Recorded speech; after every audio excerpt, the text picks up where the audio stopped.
what is your reaction to the statement of Senator Lacson saying that the worst thing that could happen to Senator Bato is to be brought to the custody of the ICC as a sitting senator?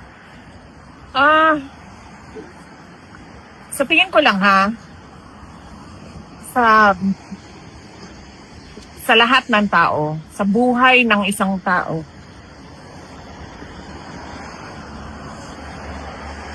the worst thing that could happen is magkasakit at mamatay.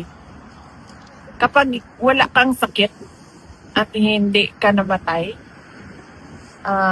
at buhay na buhay ka pa, kahit nasa loob ka man ng kulungan o nasa labas ka ng kulungan, okay na yun.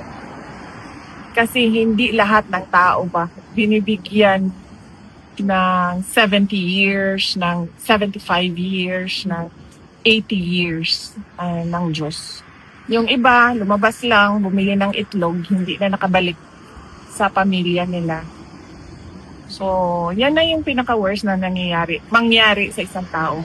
Kung magkasakit ka, na maubos ang pera ng pamilya sa pagpapagamot sa iyo. O mamatay ka na maiwanan mo yung mga mahal mo sa iyo. Maraming salamat po, VP Inday. Mabuhay po kayo. Wow, tapos na. Bilis.